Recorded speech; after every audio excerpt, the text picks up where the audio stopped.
your next comic? Please welcome to the stage, Jen Valivelu.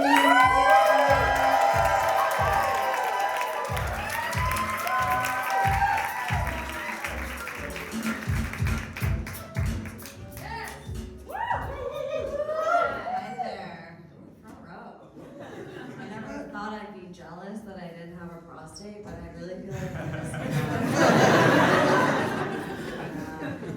anyway, this is a big night. This is exciting for all of us.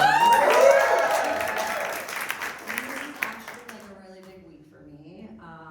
Tomorrow, I'm finally getting a sleep study. And I've been trying to get on the books for like the last 1 to 2 decades, so it's finally here. And I'm ready to confront my potential sleep apnea diagnosis. I say potential, but anyone that has slept within like a 1 mile radius of me, many of whom are in this room with us tonight, can confirm that my snoring sounds like, as my brother put it, an elephant being strangled by a boa constrictor.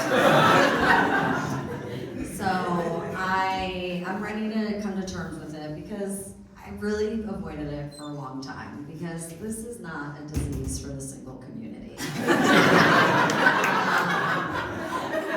When I first Googled it, it came up that sleep apnea is prevalent in middle-aged, overweight men with a thick neck circumference. And I just don't identify with that type of population. Like, how am I, as a single, thin-necked woman, supposed to incorporate this Darth Vader elephant trunk mask into my dating life? You know, like, that's some married people shit. Okay? That's like some for better or for worse, in sickness and in health, till death do us part type shit. Like, I'm trying to get people closer to me. I don't need a piece of medical equipment with a hose attached to it in between us.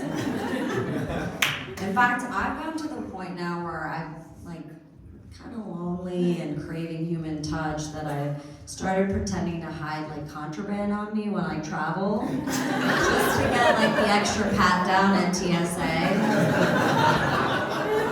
I'm like scoping out those lines like I'm on The Bachelorette, ready to hand out my next rose. The person behind me is like, hey, I think that line's shorter. I'm like, yes, but that TSA agent is taller. So.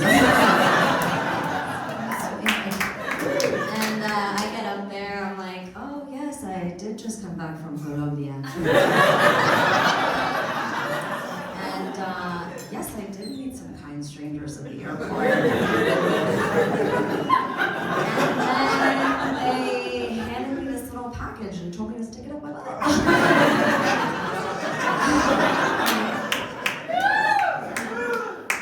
So you want to get out of here?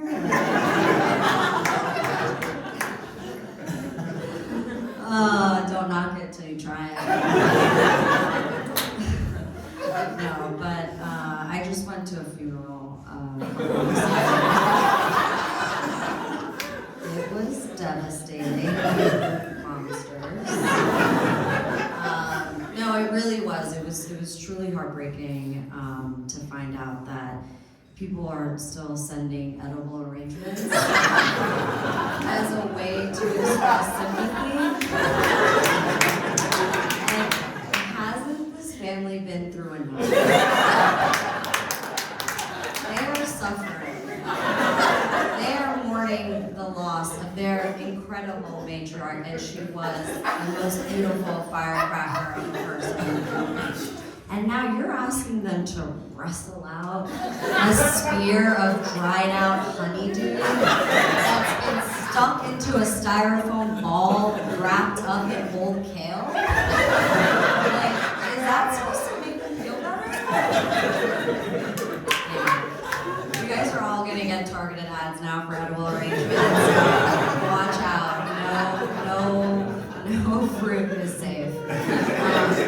It's crazy because we're all so aware now of how, our preferences are tracked, everything we search, everything we say, our phone's on it. And I had a friend once suggest to me, why don't you just keep Google on incognito mode? That way, it won't know what's going on.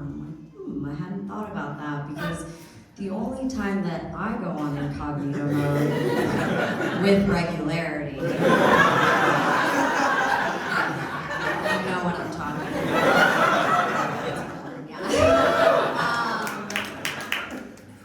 Ironically, that is the time I want my preferences tracked. I would welcome suggestions based on my preferences and my activity, letting me know what my favorite performers are up to. Oh, Trey Schlong's just dropped a new video.